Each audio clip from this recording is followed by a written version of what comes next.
এবার আমার ইউসুফ আজকে আমি নবীর প্রতি টেনশনে দুরূদ শরীফ আদায় করে নাই, তুমি তোমার ইউসুফের সন্তানটাকে জেলখানা থেকে ছেড়ে দাও। উনি বলেন, ইয়া রাসূলুল্লাহ, নবী গো, আমি তো কোনোদিন আপনার চেহারা মোবারক দেখি নাই, আজকে আপনি আপনার চেহারা মোবারক আমার একবার দেখা দেন। আমি আল্লাহর কসম করে বলি, আমি ইউসুফের সন্তানকে ছেড়ে দিব। আমার নবী ডাক দিয়া কয়, বাদশা রে, তুমি আমার ইউসুফের সন্তানটাকে ছেড়ে দাও। যদি আমার ইউসুফ খুশি হয়, আমি নবীর প্রতি দুরূদ শরীফ আদায় করে, তাহলে আমি তোমাকে আমার চেহারা মুবারক দেখা দিব। জবান খুলে জোরে কন্যা আল্লাহু আকবার। মুরাদাবাদীর দরবার থেকে যখন তিনি চলে গেলেন, যাওয়ার পর আল্লাহর বান্দাটা এবার তার ওই জায়গার মধ্যে অবস্থান করতেছে, তার বাড়ির মধ্যে যাবে, ঘোড়ার পিঠে চলে চলে আস্তে আস্তে যায়। ওই বাদশা ঘোড়ার পিঠ থেকে পরে ইন্তেকাল করেছেন। পরে ইন্না লিল্লাহি ওয়া ইন্না ইলাইহি রাজিউন। সব মানুষ অবাক হয়ে গেছে, আরে বাদশা ইউসুফ মুরাদাবাদীর বদদোয়া ইন্তেকাল করছে। হযরত ইউসুফ মুরাদাবাদীর কাছে আবার বাদশা ডাক দিয়া কয়, জানেন নি গো হুজুর, আমি যে আপনার কাছে আমার জবাবদিহিতা করতেছি, আমার ইন্তেকালের সময় আমার রূহ তারা নিতে পারে নাই। আমি দেখলাম রাহমাতুল লিল আলামিন নবী আমার সামনে আসছে, নবী আমার মাথার মধ্যে হাতটা বুলিয়ে দিতেছে। নবী বলে, ইয়া রাসূলুল্লাহ, আমি তো আপনারও মুহাব্বত করে আসার জন্য হযরত ওমরের জুতাটা লুকাইছিলাম। তো হযরত ওমর রাদিয়াল্লাহু তাআলা আনহু কেন আমার গালে আঘাত লাগাইলো? বলে, হযরত ওমর যে তোমার আগে মদিনাতে আসতে পারবে না, এই জন্য তোমার গালের মধ্যে আঘাত লাগাইয়া দিছে। এ সাহাবী রে, তুমি আমার ওমরের প্রতি রাগান্বিত থাকবা না। আল্লাহর হাবিব সাল্লাল্লাহু আলাইহি ওয়াসাল্লাম বলে, কোন মুসলমান যদি কোন মুসলমানের প্রতি রাগান্বিত থাকে, আর যদি ইসলামের সাথে মুহাব্বতের সাথে ওই রাগটাকে ত্যাগ করে, আমি নবীজি তার দিকে মুস্কি হাসি দিব এবং তার হাতে ধরে ধরে আমি নবী জান্নাতে নিয়ে যাব। সাল্লাল্লাহু আলাইহি সাল্লামের একজন প্রখ্যাত আলেম, যার নাম হযরত ইউসুফ মুরাদাবাদী রাহমাতুল্লাহ আলাইহি। ইউসুফ মুরাদাবাদী উনি ছিলেন একজন মসজিদের ইমাম, খতিব। ইউসুফ মুরাদাবাদী রাহমাতুল্লাহ আলাইহি বলেন, আমার একটা ফুট ছিল, হ্যাঁ, উদাস চলাফেরা করতেন। কি চলাফেরা করতেন? উদাস চলাফেরা করতেন। আমার সন্তানকে বাদশার লোকেরা রাস্তায় পাইয়া ধরে নিয়ে যায়, আটকে ফেলছে। হযরত ইউসুফ মুরাদাবাদীর কাজ ছিল, উনি যখনই অবসর থাকতেন, উনি রহমতের নবীর উপর দুরূদ শরীফ পড়তেন। আর মুহাব্বতে পড়না সুবহানাল্লাহ। হযরত ইউসুফ মুরাদাবাদী বলেন, আমার সন্তানটাকে মুরাদাবাদ এলাকার বাদশা তার ঘরের মধ্যে, তার জেলখানার মধ্যে বন্দী করে রাখছেন। আমি ইউসুফ মুরাদাবাদী, আমি সব সময় আমার নবীজির উপর দুরূদ শরীফ আদায় করতাম, কিন্তু ওই দিন আমি আমার নবীজির উপর দুরূদ শরীফ আদায় করতে পারি না। আমার সন্তানের টেনশনে, আমার পরিবারের টেনশনে। হযরত ইউসুফ মুরাদাবাদী বলেন, জগতের মানুষ তোমরা শুনে নাও, আমি যত করতে লাগলাম, হঠাৎ টেনশনে টেনশনে আমার পুরোটা রাত্রি যখন অতিবাহিত হয়ে যায়, আমি দেখলাম আমার ঘরের দরজার মধ্যে কে যেন আওয়াজ দেয়। আমি দরজাটা খুইলা দেখলাম গো, আমার ঘরের সামনে মুরাদাবাদ এলাকার বাদশা হাজির হয়ে গেছে। তার ঘোড়া, তার সংকট টাকা পয়সার ডাল নিয়ে আমার দরবারে হাজির। আইসা ডাক দিয়া কই, ইউসুফ মুরাদাবাদী, আমার সালাম আপনি গ্রহণ করেন গো। বলে, বাদশা, আপনার দরবারে মানুষ যেন কসিরে দাঁড়ায় থাকে, আর আপনি বলতেছেন আমি যেন আপনার সালাম গ্রহণ করি, কারণটা কি আপনি বলেন না? বাদশা ডাক দিয়ে কই, ইউসুফ মুরাদাবাদী, যদি আপনি সালাম না গ্রহণ করেন, তাহলে মদিনার নবী বেদার হয়ে যাবে। ইউসুফ মুরাদাবাদী বলে, আমার সালামের জবাবের সাথে আমার মদিনার নবীর সম্পর্ক কি তুমি বলো? উনি বলেন, আমার নবীজি রাহমাতুল লিল আলামিন নবীর দিদারে মুস্তাফা, আপনি ইউসুফ মুরাদাবাদীর কারণে আমি পাইছি। বলে, বলো কি? বলে, হ্যাঁ, আমি যে আপনার সন্তানকে গ্রেফতার করেছি, আপনি তো আমার প্রতি রাগ হয়ে আমার সালামের জবাব দেন না। ইউসুফ মুরাদাবাদী, আপনার সন্তানকে আমি দিনের দ্বিপ্রহরে, মানে দুপুর বেলা গ্রেফতার করেছি। রাত্রবেলা আমি যখন আমার বাসায় কাজ শেষ করে আমার ঘরে ঘুমাইতে গেলাম, ঘুমাইতে যাওয়ার পরে আমি ইউসুফ মুরাদাবাদী, শোনেন গো, আমি দেখলাম আমার রাজপ্রাসাদের অন্ধকার ঘরের মধ্যে সাদা রঙের পোশাক পরা কে যেন একজন মাথার মধ্যে কাপড় দেওয়া হাজির হয়ে গেছে। আমি দেখলাম ওনার চেহারার নূরের তাজাল্লিতে আমার ঘরটা ঝলমল ঝলমল ঝলমল করতেছে। আমি আমার চোখ খুলতে পারতেছিলাম না। আমি জিজ্ঞাসা করলাম, কে গো আপনি? তিনি আমার জবাব দেয়, আমি হইলাম ইউসুফ মুরাদাবাদীর রাসূল, আমার নাম হইল মুহাম্মদুর রাসূলুল্লাহ সাল্লাল্লাহু আলাইহি ওয়াসাল্লাম। জোরে জোরে বল সুবহানাল্লাহ। ইয়া রাসূলুল্লাহ, আমি তো আপনার উম্মত, তাহলে আপনি কেন ইউসুফ মুরাদাবাদীর নবী বললেন? নবীজি তখন ওনাকে স্বপ্নে খাস করে ইউসুফ মুরাদাবাদীর কথা বলছেন। মনে করেন হুজুরের নাম কি?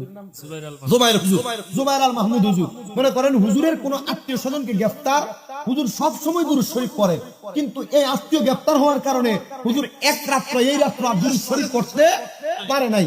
এখন আমি হুজুরের লোক, আমার পাওয়ার আছে, আমি যাইয়া ওই লোককে স্বপ্নের ভিতরে কইলাম, এই তুই যে জুবাইর হুজুরের অমুক আত্মীয় রে গ্রেফতার করে রাখলি, জুবাইর হুজুর আমি তো এটা তো ঠিক করলি না, তো আমার উনি জিজ্ঞাসা আপনি কে? আমি কইলাম আমি জুবাইর।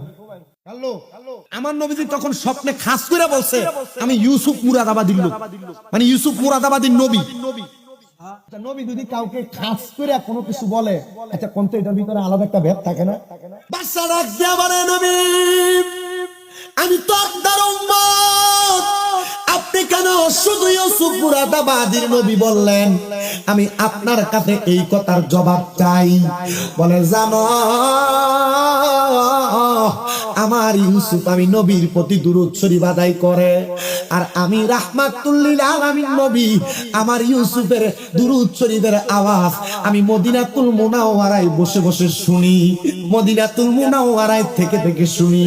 আমি জানতে চাই আমার নবীজিকে দুরূদ শরীফ আর সালাম প্রদান করলে আমার নবী আমাদের দুরূদ শুনে কি শুনে না?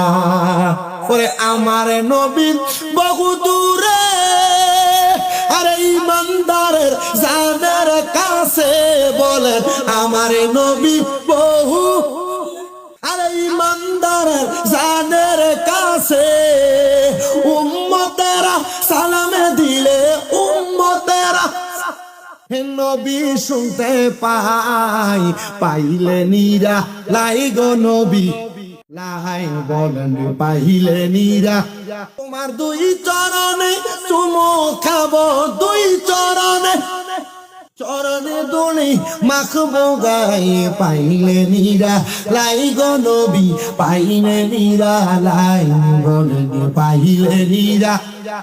আরে আমরা মৃত লাশ হইলে নবী কেউ নিবে না আমরা রে কুলে, বলেন আমরা মৃত লাশ হইলে আরে কেউ নিবে না আমরা রে কুলে। হাইরে দয়া কইরা কুলে নিবেন, দয়া কইরা নিবেন নবী মুস্তাফাই, পাইলে নিরা লাই গো নবী, কয় না রে বলেন পাইলে নিরা আপনার দুই কদমে চুমো খাবো, দুই কদমে বচরণে দোলা মাখবো গায়ে, পাইলে নিরা লাই গো নবী পাইলে নিরা লাই, পাইলে নিরা লাই গো নবী। মুসলমান হযরতে ইউসুফ মুরাদাবাদীর কথা আমার নবীজি মুরাদাবাদের বাদশার কাছে বলতেছে, এ বাদশা আমার ইউসুফ আজকে আমি নবীর প্রতি টেনশনে দুরূদ শরীফ আদায় করে নাই, তুমি তোমার ইউসুফের সন্তানটাকে জেলখানা থেকে ছেড়ে দাও। উনি বলেন, ইয়া রাসূলুল্লাহ নবী গো, আমি তো কোনোদিন আপনার চেহারা মোবারক দেখি নাই, আজকে আপনি আপনার চেহারা মোবারক আমার একবার দেখা দেন, আমি আল্লাহর কসম করে বলি আমি ইউসুফের সন্তানকে ছেড়ে দিব। আমার নবী ডাক দিয়া কই, বাদশা রে তুমি আমার ইউসুফের সন্তানটাকে ছেড়ে দাও, যদি আমার ইউসুফ খুশি হয় আমি নবীর প্রতি দুরূদ শরীফ আদায় করে, তাহলে আমি তোমাকে তোমার আমার চেহারা মোবারক দেখা দিব। জবান খুলে জোরে কন্যা আল্লাহু আকবার। ইউসুফ মুরাদাবাদী পেছনের দিকে তাকিয়ে দেখেন, আমি বাদশা যেই বুড়ার পিঠে চড়ে চড়ে আমার মুরাদাবাদ এলাকা দেখাশোনা করতাম, আপনার সন্তানকে ওই বাদশার বুড়ার পিঠে চড়াইয়া আমি আপনার সামনে নিয়ে আসছি।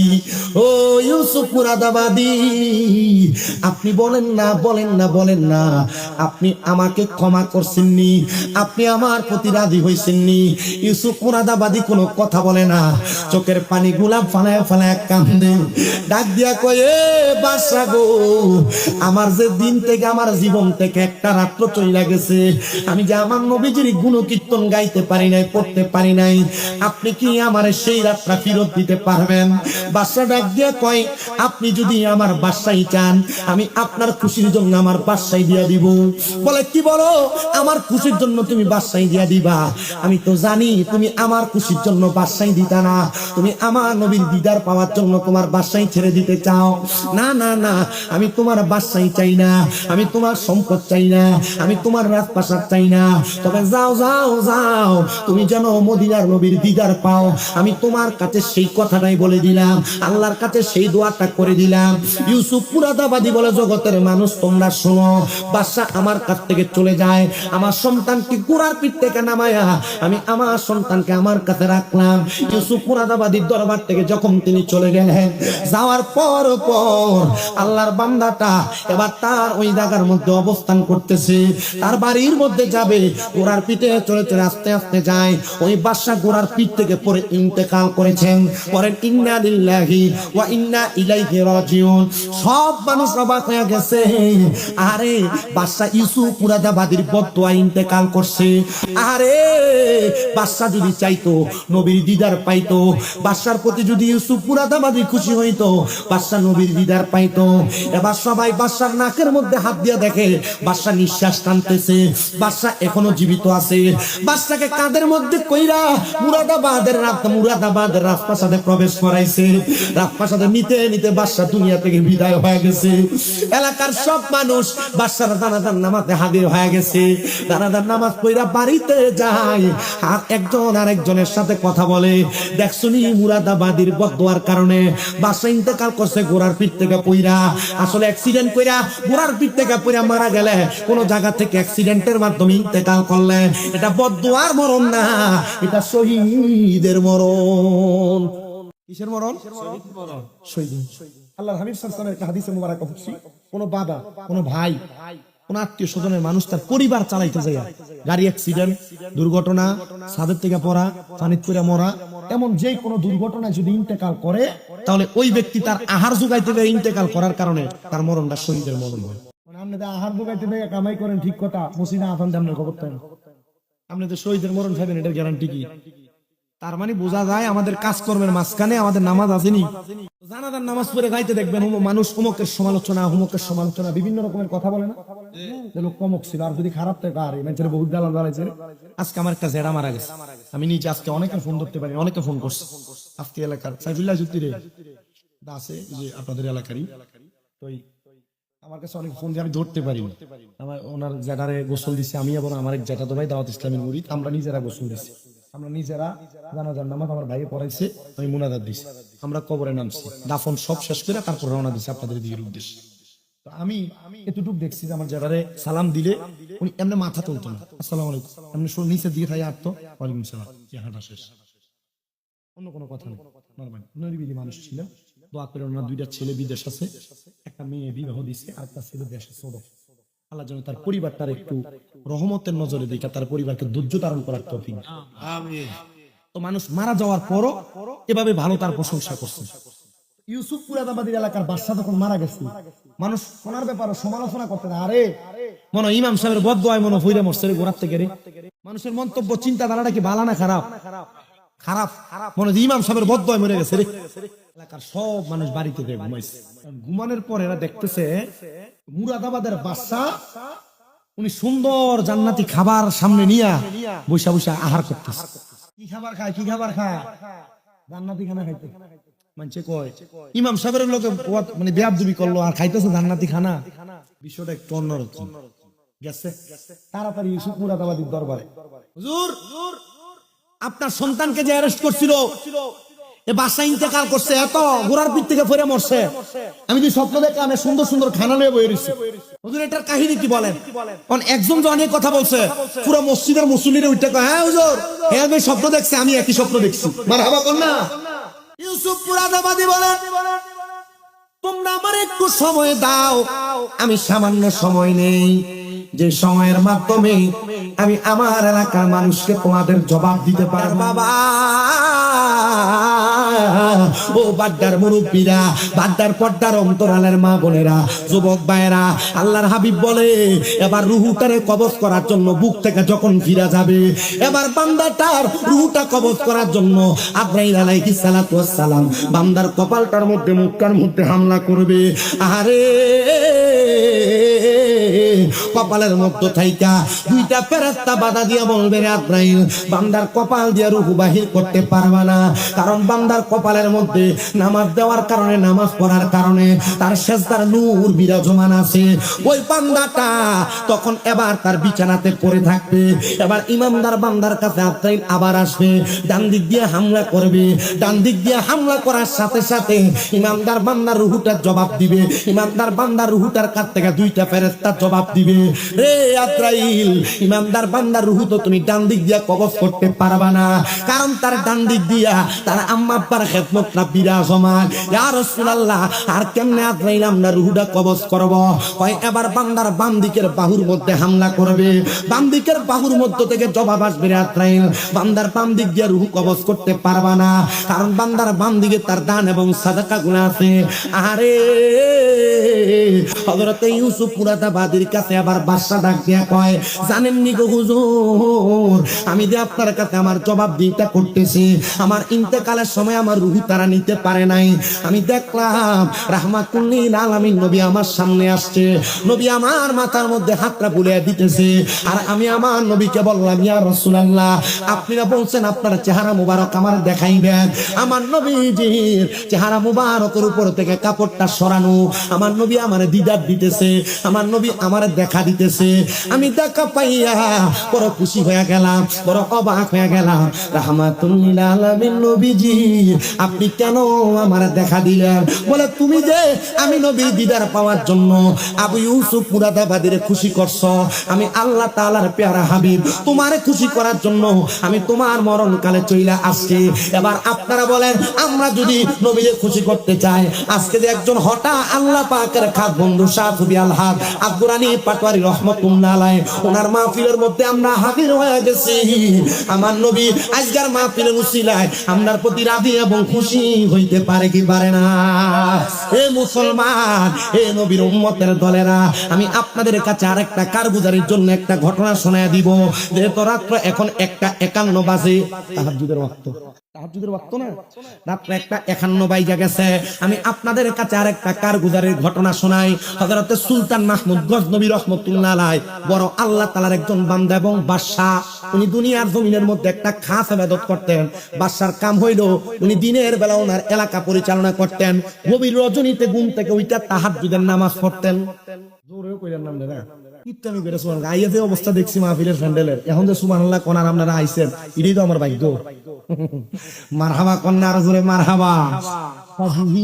বর্তমান সমাজের মানুষ আলেম ওলামার ওয়াজ শুনতে চায় না, এটা ভাইরাসের পাগল হইছে। হ্যাঁ, আমার এলেম কালাম আছে, কামেল 2য় বর্ষে আমার ফাইনাল পরীক্ষা দিলে তাহলে মুফতি হইব নামের আগে, এটা নামের মুফতি, কামের হইতো না। আমার আগে যে হুজুর ওয়াজ করতে, সুন্দর ওয়াজ করছে না, আমরা কই আছিলেন দেখছি তো, বাজারটার ভিতর কি একটা খেলা জমাইলেছিলেন আপনারা। আর এখন মনে হয় আমার ছটফটিওয়ালা আর বুডওয়ালা মনে বদ্ধ দিতেছে, দমকার হুজুর করতে গেছে, আমরা সব কিছু তালে দেখেছি। অসুবিধা কি, আমরা বসছি, ইনশাআল্লাহ কিছু শিক্ষা বাড়িতে দাম, আল্লাহ কবুল করো, আমিন। হযরত সুলতান মাহমুদ গজনবী রহমাতুল্লাহ আলাইহি, ওনার কাজ হলো উনি তাহাজ্জুদ নামাজ পড়তেন। কি নামাজ? ভালো কাম না খারাপ কাম? বেশি ভালো কাম। মা আয়েশা সিদ্দিকা রাদিয়াল্লাহু তাআলা আনহা থেকে হাদিস বর্ণিত, তিনি বলেন, আমি একদিন আমার নবীজিরে দেখলাম, নবীজি তাহাজ্জুদ নামাজের মুসল্লা থেকে উঠছেন, এত লম্বা রুকু, এত লম্বা সেজদা, নবীজি সালাম ফিরানোর পর দেখে নবীজির চোখ মুবারক লাল হয়ে গেছে, আর নবীজির চোখের পানি মুবারক পড়া নবীজির গাল মুবারক, দাড়ি মুবারক পুরো ভিজা গেছে। আমি নবীজিরে জিজ্ঞাসা করলাম, ইয়া রাসূলুল্লাহ, আপনি এভাবে কান্না করেন আর এত কষ্ট করে নামাজ পড়েন কেন? কারণ আপনাকে তো আল্লাহ তাআলা জান্নাতের মালিকই বানিয়ে দিয়েছে। তো নবী সাল্লাল্লাহু আলাইহি ওয়াসাল্লাম বলে, আয়েশা, আল্লাহ আয়াত নাযিল করছে, ওয়া মিনাল লাইলি ফাতাহাজ্জাদ বিহি নাফিলাতাল লাকা আসা আইয়াবাসাকা রাব্বুকা মাকামাম মাহমুদা। আমার কইছে রাতের কিছু অংশে তাহাজ্জুদের নামাজ পড়তে, আল্লাহ আমি যদি তাহাজ্জুদ নামাজ পড়ি আমার মাকামে মাহমুদ প্রশংসার জায়গা দান করব। আমি নবী তো উম্মতের পাগল, আমি নবীর উম্মতের আল্লাহ 50 ওয়াক্ত নামাজ দিছিল, আমি কমাইতে কমাইতে এটা 5 ওয়াক্ত টানছি, কিন্তু 5 ওয়াক্ত বললে 50 ওয়াক্তের সওয়াব পায়। কিন্তু নবী ডিরেক্ট আল্লাহর কাছে ফরিয়াদ করছি, আল্লাহ আমার উম্মত যদি তাহাজ্জুদ নামাজ পড়ে আপনি আমার উম্মতের কি দিবেন। বিদেশ যাওয়ার চেষ্টা করেন, বহু যুবক ফোলাফাইন আছেন পারেন না যাইতে, মেডিকেলে আনফি। বহু মহিলারা ঘরে ওয়াজ শুনতেছে, এরা সন্তান হয় না গর্বে, কত জায়গা মান্নত করে কাম হয় না। বহু এলাকার মানুষ আছেন ব্যবসা করেন, বরকত হয় না। শুনেন, তাহাজ্জুদ নামাজের একটা বড় বরকত, আর তাহাজ্জুদ নামাজের বড় একটা মুজিজা আছে। এই মুজিজা হইলো কেউ যদি বিদেশ যাইতে চায়, সন্তান হয় না, ব্যবসা বরকত হয় না, কঠিন রোগে আক্রান্ত, তাহাজ্জুদ নামাজ পড়ে আল্লাহ তাআলা তারে সব নিয়ামত দান। আমার দিকে সান, বয়স কম, আমার এক উস্তাদ শুধু আমার ছোট ছাত্র বয়সে বলছিল, যদি তাহাজ্জুদ গুজারি হইতে পারো আর দুরূদ শরীফের প্রতি বেশি দুর্বল হইতে পারো, আল্লাহ তাআলা তোমাকে অটোমেটিকলি সব দিবে। জিগাইয়েন আপনার স্বামী মুজুর কোনা সাকাত হুজুর আমার কয়টা মাদ্রাসা কুমিল্লা, এতটুকু বিশ্বাস করি আমার উস্তাদদের নসিহতের অনুযায়ী আমি কাজ করাতে আল্লাহ তাআলা আমাকে দান করছে। আপনি যদি করেন আপনাকে দান করবে। আল্লাহর হাবিব কান্না করেন, মায়েশা সিদ্দিকা বলে, ইয়া রাসূলুল্লাহ আপনি যে কান্না করেছেন আপনার কান্না করার কারণ কি? বলে, আমি আমার আল্লাহর কাছে বলছি, আল্লাহ আমার উম্মত যদি তাহাজ্জুদের নামাজ পড়ে আমার উম্মতের কি দান করবেন? আমার আল্লাহ তাআলা আমারে জানিয়ে দিতে গো হাবিব, আপনার উম্মত তাহাজ্জুদের নামাজ আদায় করে আমি আল্লাহর কাছে যা চাইবে আমি আপনার উম্মতের তা দান করে দিব। সুলতান মাহমুদ গজনবী বলেন, আমি দুনিয়াতে চলাফেরা করা অবস্থায় আমার বাসায় পরিচালনা করার পরে আমি তাহাজ্জুদের নামাজ আদায় করি।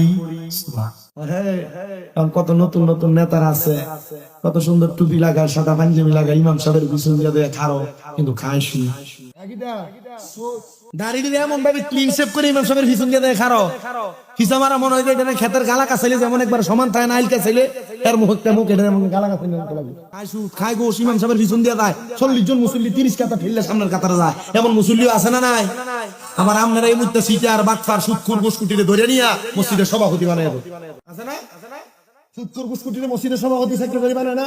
দেখবেন সুদখোর গোসকুটিরে ধরে নিয়া এলাকার সর্দারের মাতাব্বর বানায়। আল্লাহ আমাদের বুঝার তৌফিক দান করুক, আমিন করুন।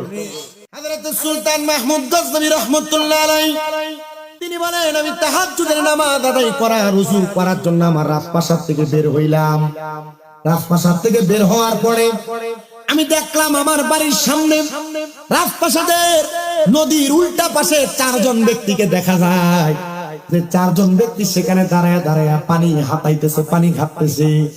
হযরতে সুলতান মাহমুদ গজনবী বলেন, আমি চিন্তা করলাম এতদিন মনে হয় আমি একা একা তাহাজ্জুদ নামাজ পড়ি, কিন্তু না না না, আমার এলাকার এই 4 জন মানুষ তাহাজ্জুদ নামাজ পড়ে, আমার কপাল কত ভাগ্য কত ভালো। আমি বাসায় একা নামাজ পড়ি না, আমার এলাকার 4 জন আমার ফজর নামাজ আদায় করে, কিন্তু আসলে তারা নামাজ আদায় করে না, তারা অন্য এলাকা থেকে আসছে বাদশা সুলতান মাহমুদ গজনবীর রাজপ্রাসাদে চুরি করার জন্য। সুলতান মাহমুদ গজনবী চিন্তা করে তারা তাহাজ্জুদ করতে আসছে, ওযু করবে, আর তারা আসছে চুরি করার জন্য। তারা ওই পারে দাঁড়ায় চিন্তা করে, দেখরে আমরা 4 জন আসছি চুরি করার জন্য, কিন্তু এই বেটার কত বড় সাহস, এই বেটা একা একা এসে চুরি করবার লাগিয়া। যে যেমন চিন্তা এমন। বাদশা সুলতান মাহমুদ গজনবী ডাক দিয়া কই, জগতের মানুষ, ও দুনিয়ার মানুষ, আমি এবার তাদেরকে ডাকলাম, ও ভাই আমার সামনে আসো, যেহেতু তোমরা তাহাজ্জুদ গুজারি আমি তোমাদেরকে আমার পক্ষ থেকে একটু হাদিয়া প্রদান করব। বাদশা মানুষ তো টাকা পয়সা হাদিয়া দিতে অসুবিধা, ইবাদতকারী মুখলেস বান্দা হাদিয়া দিবে। তারা সামনে আগমন করলেন, তারা বাদশাকে কোনো কথা বলতে দিলেন না, আর তারা 4 জন জানেও না এটাই যে বাদশা সুলতান মাহমুদ। তারা কয় 4 জনে জিজ্ঞাসা করে, তোমার কত বড় সাহস? আমরা তো 4 জন চুরি করি, তোমরা একা একা আসছো তুমি চুরি করবার লাগিয়া। বাদশাকে ঘটনা উল্টা বাদশা জিজ্ঞাসা করে, তো তোমরা যে 4 জন একসাথে চুরি করতে আসছো কোথায় করবা? বলে, এই যে রাজপ্রাসাদ দেখা যায়। বলে, তুমি এরা কি জানো এটা কার বাড়ি? বলে, হ্যাঁ জানি, এটা সুলতান মাহমুদ গজনবীর বাড়ি, কিন্তু তারা সামনেই খাড়া। তারা জিজ্ঞাসা করতেছে, আমরা তো একসাথে চুরি করি, আপনি একা একা আইলেন, কারণটা কি? আপনি কি একা একা চুরি করতে পারবেন? আপনার কোনো অভিজ্ঞতা আছে নাকি? বলে, আছে। তবে তোমরা যে চুরি করতে আইছো, তোমরা চুরির মাল 4 জন একশো মানে ভাগাভাগি করো, কেমনে মাইল ফিট লাগে না? তারা 4 জন কয়, না আমরা সমান ভাগে নেই, আমরা 4 জনের 4টা গুণ আছে, এই 4টা গুণ দিয়ে আমরা বাদশার বাড়িতে চুরি করবো। বাদশা কয়, আচ্ছা তোমরা 4 জনের 4টা গুণের কথা কইছে, দেখি তোমরা লগে আমি শরীকে চুরি করতে পারিনি। বাদশার এই 4 জনের একজন ডাক দিয়ে বলে, বাদশা কোন জায়গায় রাত্রবেলা যদি চোর যায়, রাস্তা দিয়ে মানুষ হাইটা যায়, কুকুর ঘেউ ঘেউ করে ডাকে, বলে হ্যাঁ ডাকে, বাচ্চারে আমরা যখন চুরি করতে যাই, কুকুর যখন ঘেউ ঘেউ করে তার মালিককে সজাগ করে দেয়, আমরা কুকুরের বাসা বুঝি। কার বাসা বুঝে? কুকুর বেঈমান না, কুকুর কিনা বেঈমান না, কুকুরে যে ঘরে খাওয়ায়, কুকুর এই মালিককে তার বাড়িতে চোর অথবা ডাকাত বা কেউ আইলে ঘেউ ঘেউ করে মালিককে সজাগ করে দেয়। এটার প্রমাণ আমি নিজে আমার আম্মারে নিয়া 2 মাস ধরে বাহিরে ছিলাম, হসপিটাল যতদিন ছিলাম, আমরা ঘরের সামনে কুত্তা, এটা একবার ঘরের সামনে নিয়ে বেইমানি করে না। মানুষ জাতের এক জাত আছে যারা বেইমানি আছে না, আপনারা নাফরমান হিসেবে আল্লাহর কাছে বলবেন, তাদের মুখগুলো হবে কি পাখি না, মুখ ছোট লম্বা, যে পাখি নেই ছোট লম্বা, রাসূল হাদিসে মুবারকে কি এমন একটা দেখুন একটা পাখির কথাই বলছেন, যাদের মুখগুলো এমন লম্বা লম্বা ঠোঁট আকারের। বাসা ডাক দিয়ে বলেন একজনের ক্ষমতা জানলাম, আর বাকি 3 জনের ক্ষমতা কোন? একজন ডাক দিয়ে কয় আমার ক্ষমতা হইল পৃথিবীর যত কঠিন তারা হোক না কেন, আমি এটাকে সেকেন্ডের মাধ্যমে, ইশারার মাধ্যমে খুলে ফেলতে পারি। বলে 2 জনেরটা জানলাম, 3য় নম্বরের ক্ষমতা বলেন। 3য় নাম্বার ব্যক্তি ডাক দিয়ে বলতেছেন আমার ক্ষমতা হলো আমি ঘরের মধ্যে প্রবেশ করার পর নাকের গ্রান টান দিয়ে বলতে পারি কোন জায়গায় টাকা পয়সা হীরা মণি মুক্তা আছে। বলে 3 জনেরটা ধরে কথা কইছ না, 3 জনেরটা জানলাম। 4 নাম্বার জনের ক্ষমতা কি? 4 নাম্বার জন ডাক দিয়ে কয় বাদশাহ আমি রাত্রবেলা যারে দেখি দিনের বেলা তারে চিনি, দিনের বেলা যারে দেখি রাত্রবেলা তারে চিনি। এ ভাই তুমি যে একা কাজ না, আজকে তো বাদশার বাড়িতে চুরি করবো, চলো আমরা একসাথে চুরি করতে যাই। তবে শর্ত হইল তোমার কি ক্ষমতা তুমি আমার কাছে বলো, ক্ষমতা অনুযায়ী তুমি তোমার ভাগ পাইবা। বাদশা কয় আমি যদি ডান দিকে তাকাইলে তার বিচার কার্য মাফ হয়, আর আমি বাম দিকে তাকাইলে ফাঁসির কার্য মাফ হয়। তোমার তো দরকার বাদশার বাড়িতে চুরি ধরা খাইলে ডান দিকে চাইলে ফিরার থেকে মাফ, বাম দিকে চাইলে ফাঁসি। চলো আমরা একসাথে যাই চুরি করতে। একসাথে গেছে তো যাওয়ার সময় প্রথমে কুকুর ঘেউ ঘেউ করে উঠছে। বাদশা জিগায় তুমি বলো কুকুর কি বলে? বলে কুকুর মনে হয় আজকে রাত্রবেলা আহার করে নাই। কুকুর বলতেছে যার বাড়ি তারে লইয়া চুরি করতে নাকি যাই। আসলে কুকুরের কথা কি সত্য না মিথ্যা? আবার প্রবেশ করলেন ঘরের দরজায়, যায় চোখের ইশারার মাধ্যমে ঘরের দরজা খুলে ফেলছেন। নাকের গ্রাম শুইঙ্গা শুইঙ্গা ঘরের কোন জায়গার মধ্যে কি আছে তালাশ করে করে বের করে ফেলছেন। এমন টাইমে মসজিদে আযান দিতেছে, আসসালাতু খায়রুম মিনান নাওম, সালাতু খায়রুম মিনান নাওম, ঘুম থেকে নামাজ উত্তম। ফজরের আযান হয়ে গেছে, মানুষ বের হবে। বাদশা সুলতান মাহমুদ গজনবী বলে আমি তাহাজ্জুদ নামাজ আজকে সোনার তলের কারণে পড়তে পারি নাই, তবে আমি ফজরের নামাজ তো কাজা করতে পারবো না, এটা ফরজ নামাজ। বাদশা বলে তারা সবাই যখন চুরি করার পরে সবগুলা মাল একটা ঘরের মধ্যে প্রবেশ ঢুকাইছে, আমি এবার তাদেরকে ওই ঘরের মধ্যে ঢুকাইয়া ঘরের দরজা বন্ধ করে দিছি। দরজা বন্ধ করে আমি ফজরের নামাজ আদায় করে ডাক দিলাম, ও গজনব এলাকার মানুষ তোমরা কে আসো? আসো, আমার রাজপ্রাসাদের মধ্যে 4 জন চোর আইছে চুরি করার জন্য। চুরি করলে কি বিচার তার বিচার করা হবে, তোমরা আসো চুরির বিচার দেখবা। শত শত মানুষ গজনবের বাদশার বাড়ির সামনে দাঁড়িয়ে রইছে।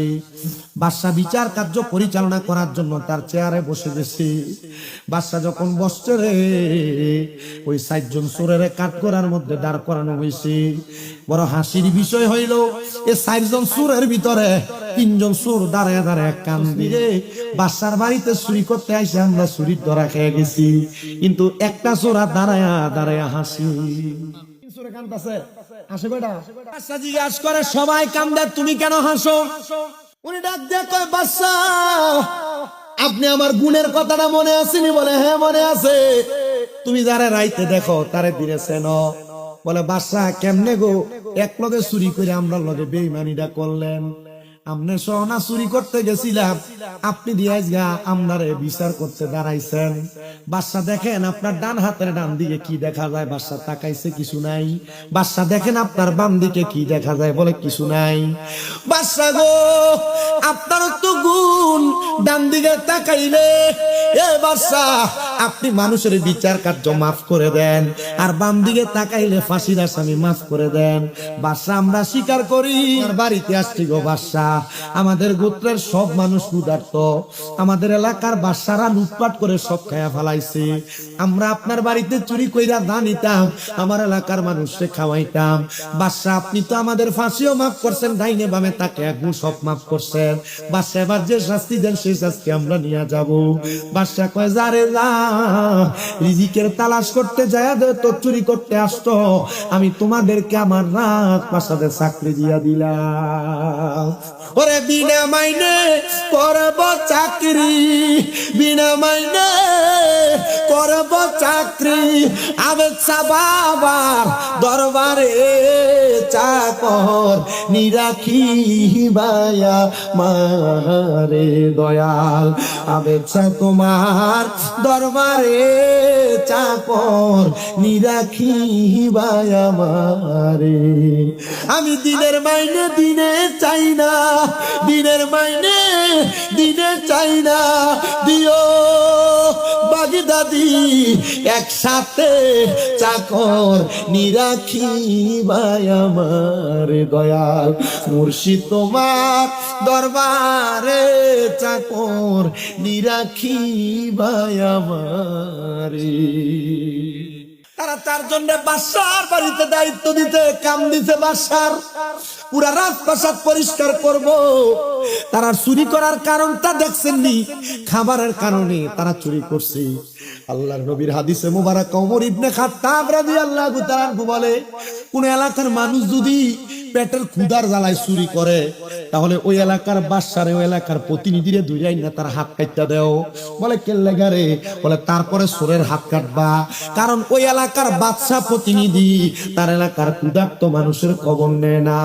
বাংলাদেশে 5ই আগস্টের পরে বহু নেতা দেখা যায়, সব নেতার কাছে কইবা তোমরা যদি আমরা সুখে দুঃখে কাছে থাকতে পারো, নির্বাচনের আগে ঠুসঠাস, নির্বাচনের পরে কেউ নাই। যদি আমরা ওয়াদা দাও, আমরা যারা সুন্নি মুসলমান আছি, আমরা সুখে দুঃখে তোমরা থাকবা। 5ই আগস্টের পরে যত জায়গায় বাংলাদেশে মাদার গুলা ভাঙছে, প্রত্যেকটা মাদার ভাঙার বিচার করবা, আমরা তোমরা ভোট দিব, নচেত আমরা ভোট দিতাম না।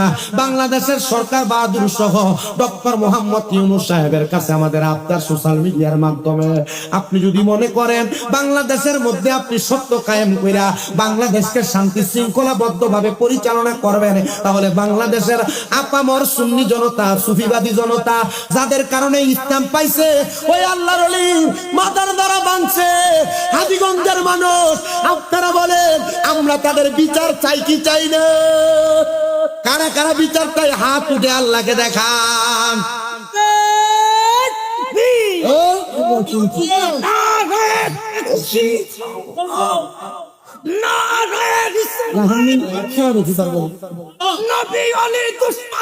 হুশিয়ার সাবধান,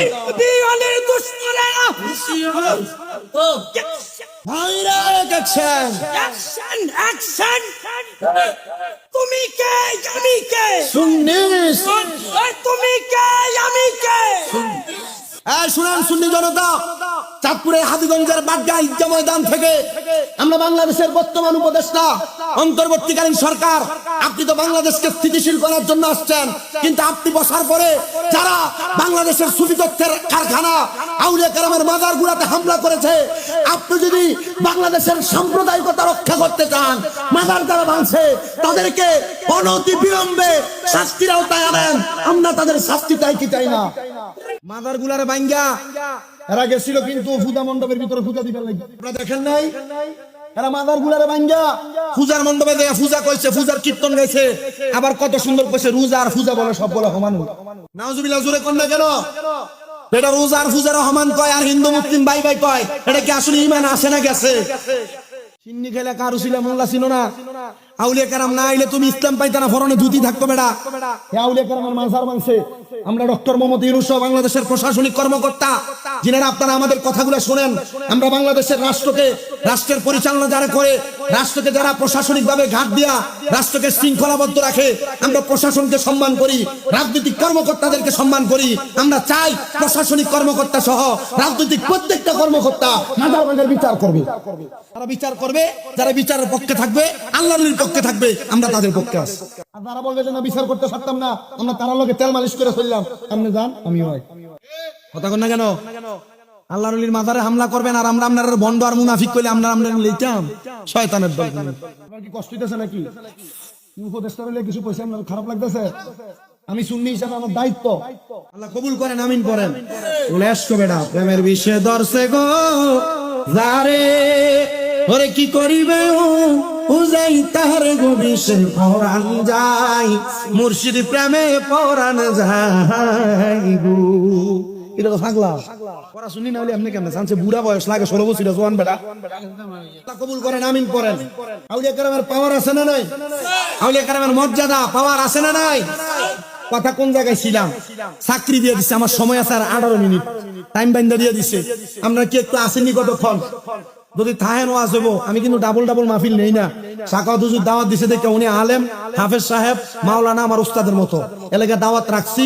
এই দাওয়াত রাইখো টাইম মতো আমি কইছি 12:30, আমি চেষ্টা করছি 12:30 কিন্তু আমরা দোয়ান দিলে আমি 12:30 স্টেজ যাইতাছি না। 29 আইয়া উপস্থিত হয়েছিলাম এই জায়গা। তা আমি যেই কথা বলতেছিলাম, বাদশার বাড়িতে চাকরি দিছে 4 জন। মনে আছে নি ওয়াজ?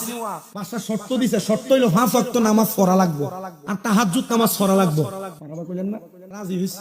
বাদশা বলেন আমি তারারে 1 সপ্তাহ চাকরি দিয়া আমি আর এই 1 সপ্তাহ 5 ওয়াক্ত নামাজ ছাড়া বাড়তি কোনো ইবাদত করি না। কারণ আমি চিন্তা করলাম এরা তো বাদশার বাড়িতে চুরি করা সাহস করে লাইছে, কাম দিয়ে দিছি, কোন সময় আমার বাড়ি চুরি করে লইয়া থাকা। এই কথা চিন্তা করে বাদশাকে আমি আর ঘুমাই না। একদিন 7 দিন পর্যন্ত পাহারা দিয়ে আমি 7 দিনের দিন ঘুমাইতে গেছি। আমি ঘুমাইলাম, তাহাজ্জুদ নামাজের সময় জাগ্রত হইলাম। জাগ্রত হওয়ার পরে আমি আবার তাহাজ্জুদ নামাজ আদায় করলাম। আদায় করে ফজরের নামাজের অপেক্ষা করতে লাগলাম। তাহাজ্জুদের মুসল্লার মধ্যে বসা, তাহাজ্জুদের মুসল্লার মধ্যে বসে থাকা অবস্থায় আমার ঘুম ভাব আসছে। এমন টাইমে আমি আমার নামাজের মুসল্লাটার মধ্যে সাজদায় পড়ে ঘুমিয়ে গেলাম। হঠাৎ করে আমি দেখতেছি গো দুনিয়ার মানুষ তোমরা শোনো, আমি দেখি আমার ঘরে রাহমাতুল লিল আলামিন হাজির হয়ে গেছে। সুলতান মাহমুদ গজনবী বলে জগতের মানুষ, আমি যখন দেখলাম আমার ঘরে রাহমাতুল লিল আলামিন নবী হাজির হয়ে গেছে, আমি জিজ্ঞাইলাম ইয়া রাসূলুল্লাহ আপনি আমার ঘর মুবারকে কেন হাজির হইলেন? নবী আমার নবীজির চেহারা মুবারকের উপর থেকে সাদা কাপড়টা সরাইয়া দিলেন। আমি দেখলাম আমার নূরের নবী রাহমাতুল লিল আলামিন নবীজির মুখটা একবারে মলিন দেখা যায়। ইয়া রাসূলুল্লাহ ইয়া হাবিবাল্লাহ, আমি সুলতান মাহমুদ গজনবীকে এমন কোন অন্যায় করেছি যে অন্যায়ের কারণে আপনার মুখটা মলিন দেখা যায়? আমার নবী ডাক দিয়া কয়ে, সুলতান মাহমুদ গজনবী কি অন্যায় করছো, কি অন্যায় করছো রে? আল্লাহর 4 জন খাস বান্দারে তুমি তোমার বাড়ির চাকর বানাইছো। সুলতান মাহমুদ গজনবী কারে আল্লাহর হাবিবের জবান মুবারকের কথা, আমি নাকি আল্লাহর খাস 4 জন বান্দারে আমার বাড়ি চাকর বানাইছি? ইয়া রাসূলুল্লাহ আমি তো 4 জন চোরকে আমার বাড়ির চাকর বানাইছি, যারা আমার বাড়িকে দিনে 2 বার করে পরিষ্কার করে। আমার রাসূল ডাক দিয়া কয়, হ্যাঁ তুমি চোরে চাকর বানাইছো, তবে জানো এই 7 দিন পর্যন্ত তারা তোমার রাজপাশা পরিষ্কার করার পাশাপাশি যে 5 ওয়াক্ত নামাজ পড়া এমন ভাবে তাহাজ্জুদ গুজারি হইছে, তারা আমার আল্লাহর বান্দা থাইকা বন্ধু হইয়া গেছে। পাড্ডার কত মানুষ মারা যায়, 2-3 বছরে কোনো খবর থাকে না, কিন্তু আবেদ চাল মাদানি কতদিন হয়ে গেছে পর্দা নিছে। প্রতি বছর উরুসে নববীর মধ্যে হাজার হাজার মানুষ আসে, কারণ তারা দুনিয়ার কোন সাধারণ কাজ করে পর্দা নেয় নাই। আবেদ চাল মাদানির রওজার কাছে যাইয়া পশ্চিম দিকটারে পিদ্যা আবেদ চাল মাদানির চেহারা বরাবর মুখটা কইরা চোখটা বন্ধ কইরা একবার নিয়তে জিজ্ঞাসা করে, ও আবেদ চাল মাদানি আপনি কেমনে গো দুনিয়ার জীবন সাজাইছেন? কি এমন কাজ করছেন আবেদ চাল মাদানি? আপনার কোন কাজের কারণে আপনি এত মহাস্থান ঘর লইয়া বৈশা রইছেন? এমন কোন কামের কারণে আপনার ইন্তেকাল, আপনার উফাতের, আপনার বিদায়ের এত পরে এত মানুষ আপনারে দেখতে আসে, আপনার দরবারে বীর জমাই? আবেদ চাল মাদানির জবাব হবে একটা, আল্লাহরে পাওয়ার জন্য যত রকমের চেষ্টা দরকার, নবীরে খুশি করার জন্য যত রকমের মোহাব্বতের দরকার, আমি আবেদ চাল মাদানির অন্তরে ছিল। এবার আপনারা বলেন আমরা যদি এমন ভাবে ইবাদত করি আমরা এমন আল্লাহওয়ালা হওয়া সম্ভব কি সম্ভব না? আরে আবেদ ছাই আমার আল্লাহর বন্ধু কোন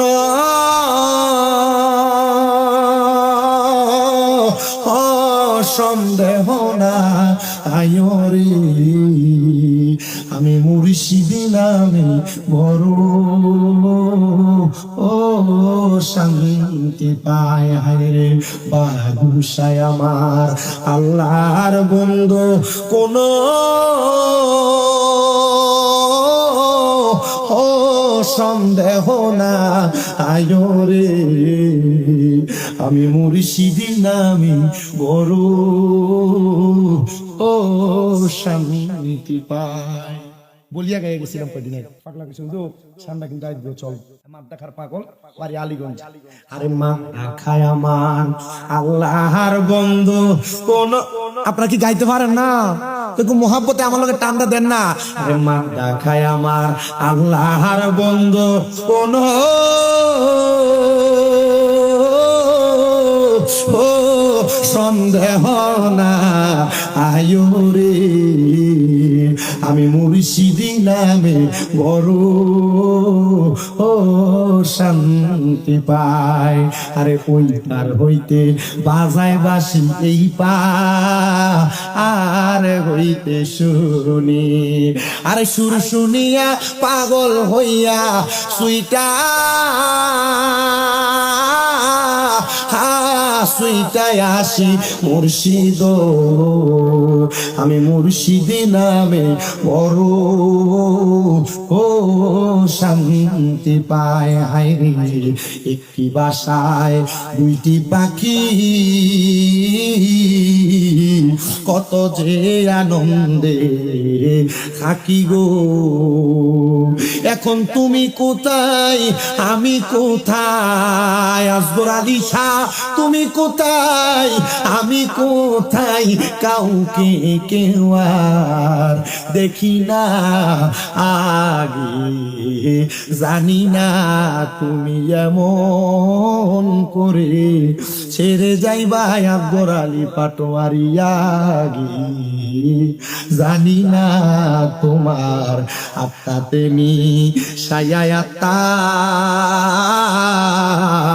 কইতাম কত মনের কথা গো এখন কার কাছে কই মনের কথা কেউ নাই আমার আপনা মুর্শিদ কার কাছে কই মনের কথা কেউ নাই আমার আপনা আগে জানি না তুমি এমন করে ছেড়ে যাইবা বেচা আগে জানি না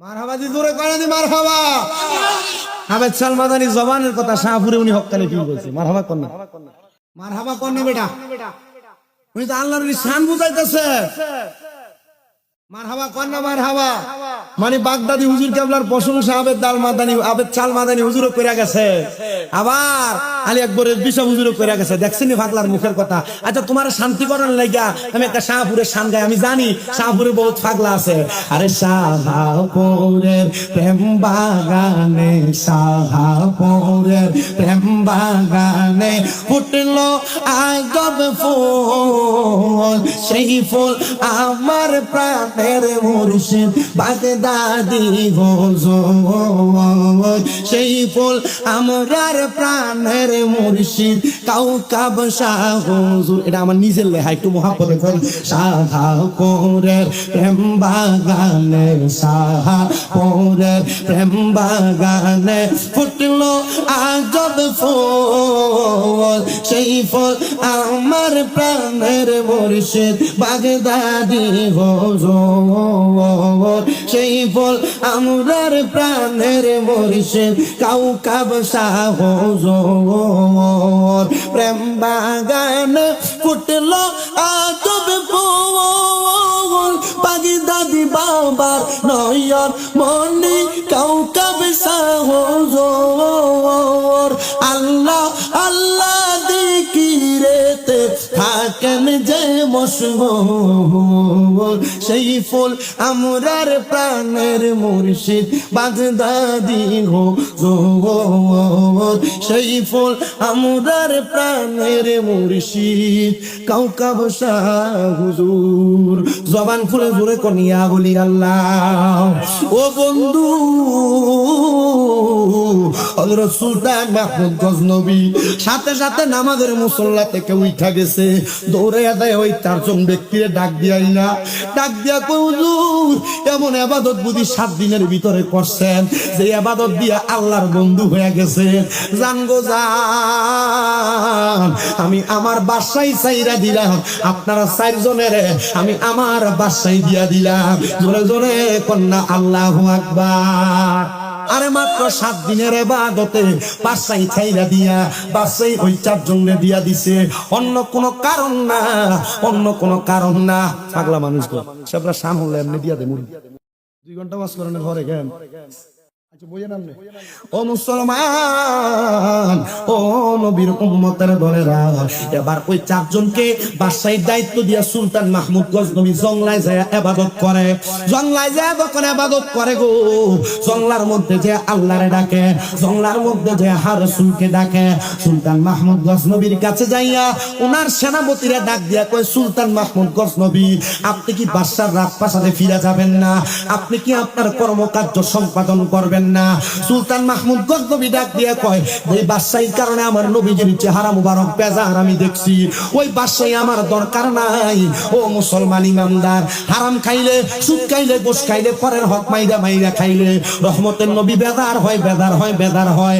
এই জন্য আমি সবার কাছে আপনারা জানাই রে আমার বাবাজিরা, বন্ধুরা, আপনারা হারাম খাওয়া থেকে দূরে থাকবেন, হালাল খাবার খাইবেন, এমন ভাবে ইবাদত করবেন যেন আপনার ইবাদতে নবী বেজার না হয়। নবী যদি বেজার হয় আল্লাহ বেজার হয়ে যায়, নবী যদি খুশি হয় আল্লাহ খুশি হয়ে যায়।